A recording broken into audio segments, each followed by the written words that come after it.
안녕하십니까 여러분. 오늘은 기말고사 이전의 마지막 강의로서 사실상 종강이라고 할 수도 있는 시간입니다. 오늘은 전체 강의를 돌이켜보고 각 차시별로 중요한 포인트를 잡아서 핵심만 정리하는 시간으로 만들까 합니다. 리더십 기술은 다른 사람을 지도하는 과정이지만 사실은 남을 인도하기 전에 자기 자신의 철저한 훈육이 선행되어야 합니다. 결국 나 자신의 통제와 스스로 동기부여를 하는 것이 매우 중요하다는 이야기입니다. 이 과정을 마치면서 스스로 자신에게 외쳐보십시오. 아니, 매일 아침 일어나서 매일 외쳐보십시오. 나는 이제 변화와 혁신의 라인에 서 있다. 나는 어떻게 변할 것이며 나는 무엇을 성취하기 위하여 무엇을 할 것이며 나날이 충분한 에너지가 넘치고 나는 용감하게 목표에 도전한다. 이렇게 자신의 소망이나 원하는 바를 마음속으로 정리하여 외쳐보십시오.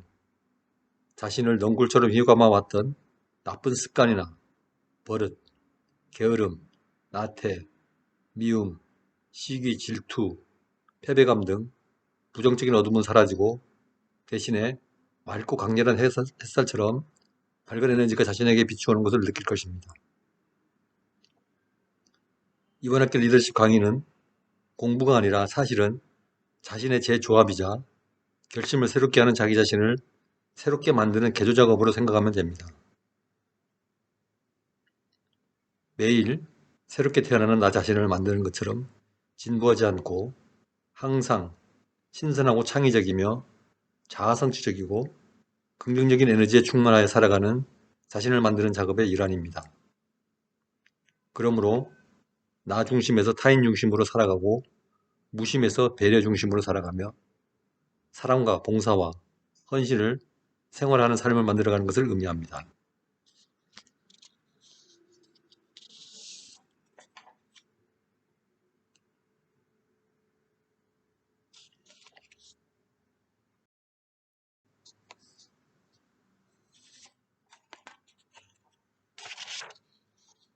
이번 주차의 학습 목표를 진술하면 변화와 혁신의 리더십 과정 총정리입니다. 학습 내용은 변화와 혁신의 리더십 전 과정을 돌이켜보고 피드백을 받는 시간으로 이해해 주시면 감사하겠습니다.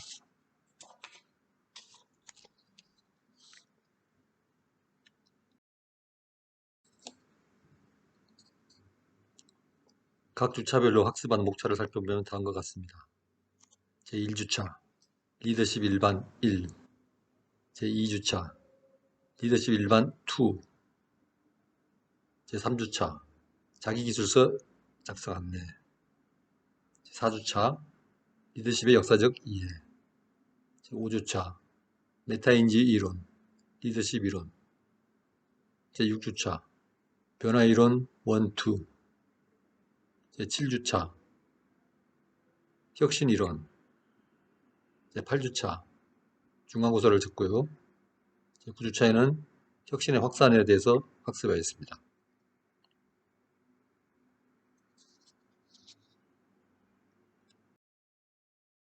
이어서 제10주차에는 변혁적 리더십의 전제에 대해서 학습했죠. 제11주차 4차 산업혁명과 리더십, 제12주차 변화의 단계와 리더십, 제13주차 변화의 단계와 리더십에서 미션 중심의 인간에 대해서 중점적으로 학습을 했죠. 14주차 오늘입니다. 전과정 요약 정리. 그리고 제15주차는 문제은행을 통해서 핵심 개념을 비디오로 청취하고 기말시험을 칠 예정입니다.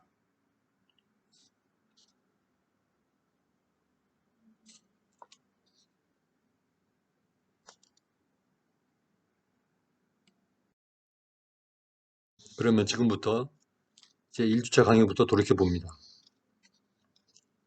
제1주차는 인간관계에서 리더십의 정의 및 위치와 역할을 살펴보았습니다.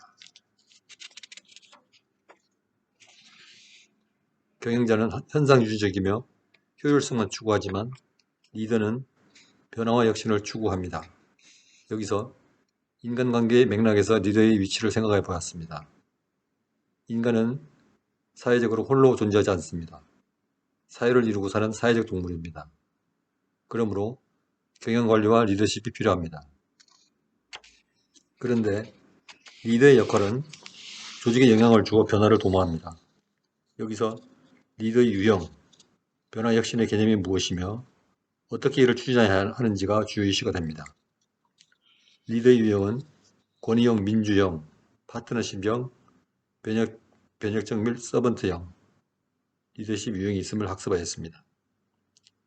리더십의 유형은 리더 중심에서 리딩을 받는 사람들 위주로 변화해 왔습니다. 여기서 특히 변혁적 리더십 유형은 다음과 같은 특징을 가진다고 배웠습니다. 첫째, 변혁적 리더십은 다른 말로 변화 유도형 리더십이라고 하며 오늘날의 급변하는 환경과 조직의 실정에 적합한 리더십 유형이다. 둘째, 변혁적 리더십은 주어진 환경에 순응하지 않고 변화에 적극적으로 대처하거나 오히려 고차원적인 방향으로 변혁시키려고 도전하는 리더십 유형입니다. 셋째로, 구성원들에게 보다 원대한 목표 달성을 위해서 구성원 개개인의 이익을 초월해서 조직의 미래에 공헌하도록 영향을 주고 있습니다. 넷째, 단기적이고 구체적인 목표 달성보다는 구성원 개개인들에게 할 수 있다는 자신감과 의욕을 불어넣어 장기적인 경쟁력을 만들고 싶을 때 적합한 리더십입니다.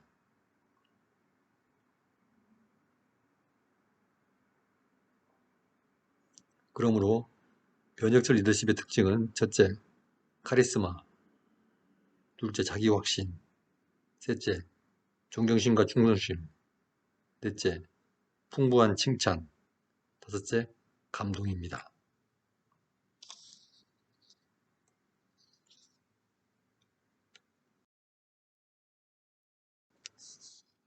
다음은 제2주차 수업을 살펴보겠습니다. 제2주차 역시 인간관계론의 맥락에서 리더십과 관련된 핵심 개념을 학습하였습니다. 즉, 동기부여, 코칭, 고난이임과 같은 중요한 개념들을 중심으로 학습하였습니다.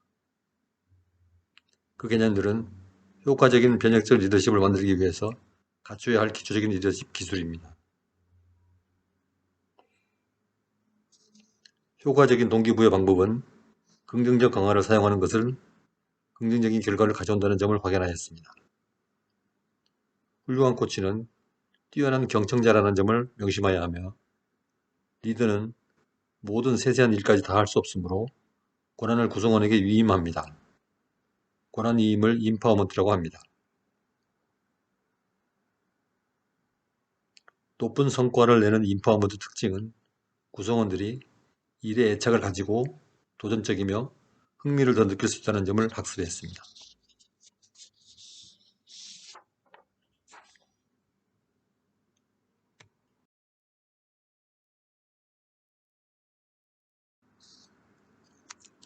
다음은 제3주차의 학습 내용을 살펴보겠습니다. 제3주차는 각 개인의 삶의 목표와 브레인맵 작성을 통해서 변혁적 리더로서 자신을 재정립하여 인도해 나가기 위한 방법을 학습하였습니다. 이를 위한 기초이론으로 메타인 이론을 공부했고 브레인맵 작성을 하는 방법을 학습하고 이 결과를 기말보고서로 제출하는 일정을 공지하였습니다. 삶의 목표와 브레인맵은 A4 용지 한 장에 자신의 가장 중요한 목표를 적고 이것을 실천하는 전략을 브레인맵으로 정리해서 몸에 지니고 다니면서 자신이 추구하는 미션을 되돌아보고 실천하는 습관을 기르기 위한 것입니다. 브레인맵을 작성하는 목적은 글로 쓰여진 목표를 가지고 있으면 일생 동안 그 목표를 달성할 가능성이 높아진다는 이유입니다. 기본 포맷은 반장 정도 3 내지 4줄로 삶의 목표를 기술하고 나머지 반장에는 셋 내지 4개의 나뭇가지 모양으로 실천 전략을 핵심만 갖추려 적는 것으로 하였습니다. 어느 한 목표가 달성되면 자연스레 새로운 목표를 세우고 그에 따라 브레인맵도 새로운 전략들로 대체해야 되는 형식의 것입니다.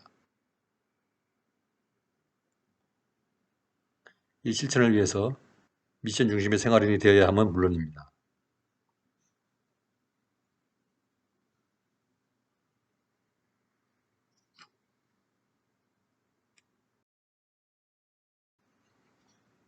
다음은 제4차 시 내용입니다. 제4차 시는 리더십의 역사적 이해라는 주제를 다루었습니다. 인간의 역사 속에서 리더십이 어떻게 태동되고 그 이후 왕권을 중심으로 또는 귀족의 혈통을 중심으로 전개된 리더십이 민주적 리더십에 이르기까지 정치적인 흐름을 살펴보면서 정치적인 리더십도 한 개인의 독재적인 모습에서 민주적인 흐름으로 변천해 왔으며 그에 따라 리더 중심의 포커스에서 조직의 개인 중심으로 포커스가 변천해 왔음을 확인하였습니다.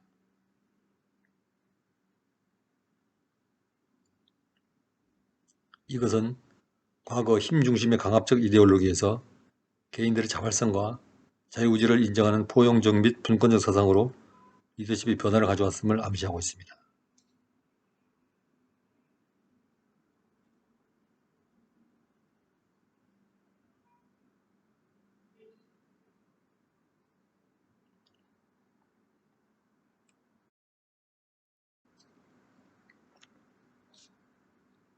제5주차는 리더십 이론 1, 2를 다루었는데 리더십 이론 1에서는 메타인지 이론을 공부했고 리더십 이론 2에서는 특성 이론 등 11가지 리더십 이론을 소개하였습니다. 리더십 이론의 제목만 들어보면 특성 이론, 대안 이론, 특성 이론의 재등장, 속성 유형 접근, 리더십 스타일 이론, 특히 리더십 스타일 이론에는 5가지를 다루었는데 첫째, 독재적 스타일, 둘째, 참여적 민주적 스타일, 셋째, 방임형 스타일, 넷째, 과업 또는 관계지향 스타일, 다섯째, 온정주의적 리더십 스타일이 그것입니다. 상황적 및 우발적 리더십의 이론, 기능 이론, 통합심리 이론, 거래적 및 변혁적 리더십, 리더 구성원 교환 이론 등 감성적 이론, 리더십 이론을 포함해서 11가지를 학습했습니다. 그중 우리가 특히 관심을 두는 이론은 거래적 및 변형적 리더십으로 다음과 같은 특징을 가집니다.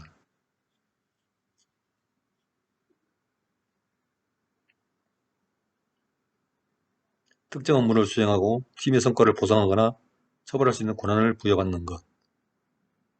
집단은 미리 정해진 목표를 달성하기 위해서 리더를 따르기로 동의를 합니다.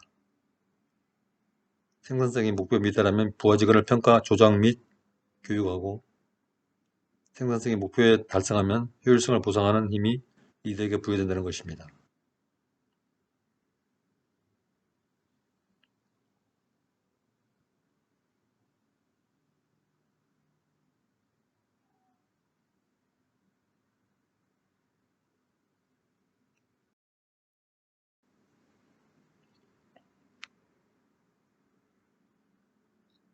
제6주차는 변화의 종류와 그 개념을 살펴보았습니다. 변화라는 개념은 중립적인 용어이며 변화의 가치가 개입되고 여기서 저항을 네거티브 방식으로 가하면 혁신이 된다는 개념을 살펴보았습니다. 변화의 민감도라는 주제를 가지고 에피소드에서 살펴본 바와 같이 우리는 의식하지 못하는 사이에 환경은 변화되고 있고 자칫 한눈을 파는 사이에 우리는 변화에 뒤처질 수밖에 없다는 현실 인식을 해야 함을 학습하였습니다.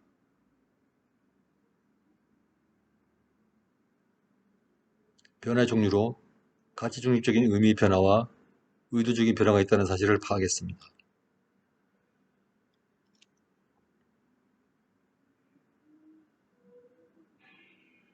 그리고 아젠과 PC바인의 이유있는 행동변화 모델과 계획된 행동변화 모델을 통해서 인간의 행동변화를 도모하는 학술적 모델의 존재를 확인하였습니다.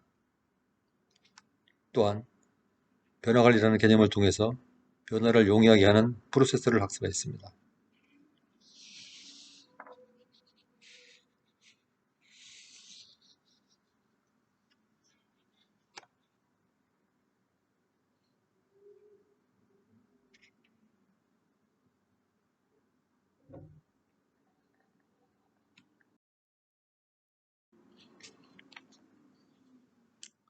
제7주차는 혁신의 의미에 대해서 살펴보았습니다.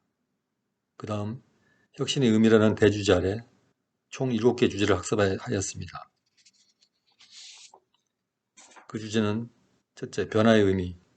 변화의 의미에서는 창조적 혁신, 근본적 혁신, 파괴적 혁신을 학습했습니다. 두 번째, 혁신의 원천. 세 번째, 혁신의 실패. 혁신의 실패에서는 실패 원인과 대처 방안. 그 사례로 뛰어난 기술에만 치우친 혁신, 사용자 행동 습관 등을 간과한 혁신, 수용 구매를 넘어선 가격 등을 학습했습니다.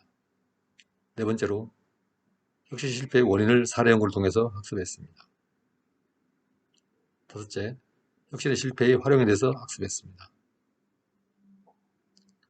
여섯째, 혁신의 실패에 대한 정부 정책 1, 2, 3를 살펴보았습니다. 마지막으로 실패를 자산으로 활용하는 사례를 4가지 살펴보았습니다.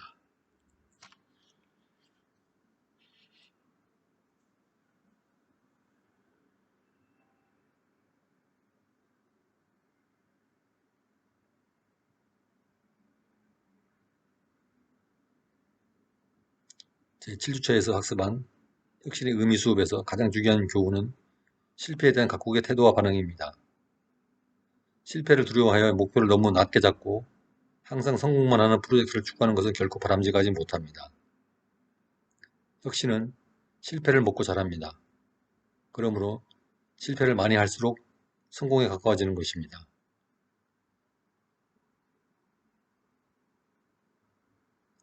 세계 각국의 정부나 기업이 실패를 어떻게 바라보고 관리하는가를 두루 살펴서 실패를 귀중한 자산으로 관리하는 사례를 살펴보았듯이 우리는 우리 자신의 실패를 두려워하지 말고 용감하게 실패에 대항하고 이를 선용하는 자세를 가져야 함을 학습하였습니다.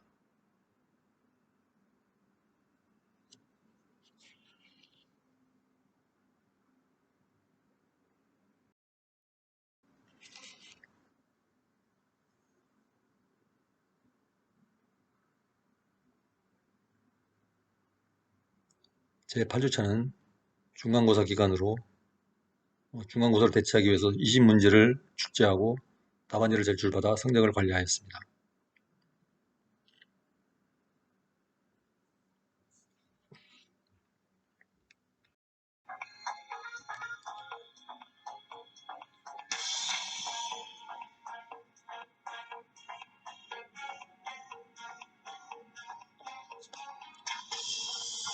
비디오 2에서 강의가 계속됩니다.